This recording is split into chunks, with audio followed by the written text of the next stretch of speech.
कविता अपने माता पिता की बहुत लाडली थी।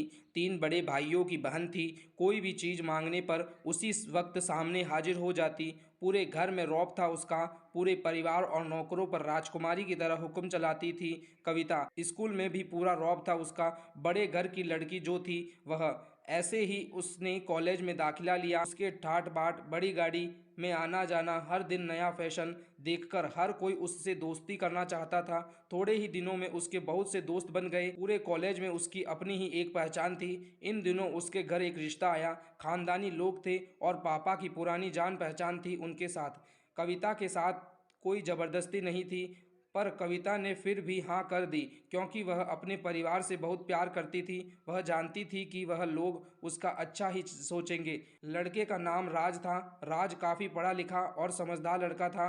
ससुराल वाले भी बहुत अच्छे थे। ससुराल में कविता की जगह वैसी ही थी जैसे कि मायके में। कोई भी कार्य कविता की सलाह के बिना नहीं की होता था। सबकी लाडली बहू बन गई थी वह। फिर उसके घर एक बेटे का जन्म हुआ। राहुल कविता को जान से प्यारा था। पोता पाकर ससुराल वाले तो फूले नहीं समाते थे। कविता कभी कभी सोचती थी कि उसकी किस्मत कितनी अच्छी है। उसका हर अपना उसे प्यार करता है, चाहे जीवन में कैसा भी समय आए। मेरे अपने हमेशा मेरे साथ हैं। मैं कभी अकेली नहीं हो सकती। कितनी खुशकिस्मत हूँ मैं।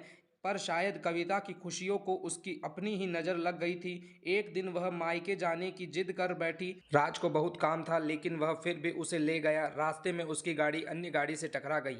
कविता, राज और राहुल बहुत बुरी तरह से जख्मी हो गए। काफ़ी दिनों के इलाज के बाद राज और राहुल तो ठीक हो गए, लेकिन कविता पूरी तरह ठीक ना हो सकी। सर पर चोट लगने के कारण वह अपनी आंखों की रोशनी खो बैठी। अब कविता की किस्मत जैसे उल्टे पांव चलने लगी। मायके वाले कुछ दिनों तक उसे मिलने आते रहे, फिर कभी कभार फ़ोन ही करके पूछ लेते कि अब कैसी हो। धीरे धीरे ये सिलसिला भी कम हो गया। ससुराल वालों की सहानुभूति भी कम होने लगी। घर में किसी को पास बैठने के लिए कहती तो जवाब मिलता, बहुत काम है, अब तुम भी हाथ नहीं बटा सकती। राज भी चिड़चिड़ा हो गया था। बस राहुल ही था उसके पास, जिसके साथ हंसते खेलते उसका वक्त गुजरता। एक दिन कविता के हाथ से कुछ सामान गिर गया, जिसकी वजह से राहुल को हल्की सी चोट लग गई।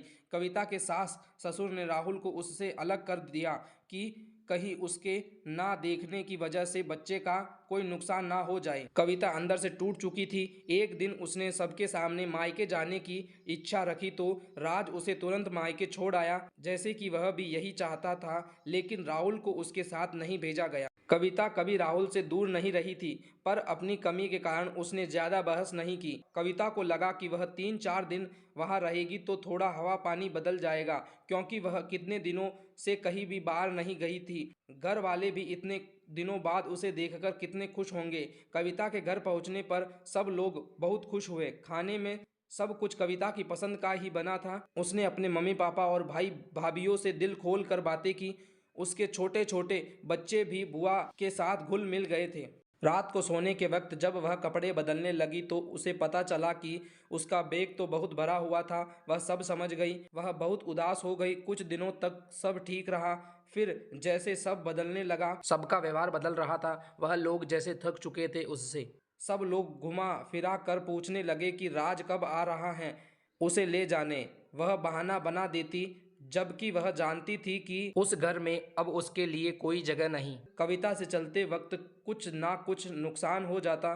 थोड़ी बहुत टोका टाकी उसे सुनाई देती, वह टाल देती। एक दिन उसके हाथ से लगकर एक कीमती फूलदान टूट गया। छोटी भाभी ने बहुत हंगामा मचाया। कविता के माता पिता रोज रोज के झमेलों से तंग आ गए थे। उन्होंने राज को खुद से फोन कर दिया। राज कविता को अपने घर ले गया। कविता को अपने परिवार वालों से ये उम्मीद ना थी।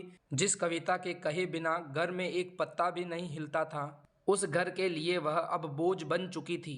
राज के साथ ससुराल आते वक्त वह बहुत खुश थी, क्योंकि वह अपने घर जा रही थी, अपने जिगर के टुकड़े राहुल के पास।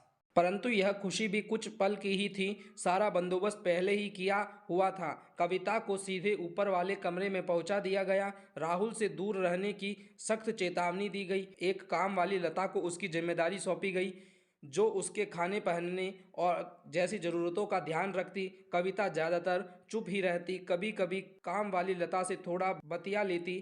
उसके जरिए राहुल का पता चल जाता। सबकी लाडली बेटी और बहू सबके लिए लाडली से बोझ बन चुकी थी।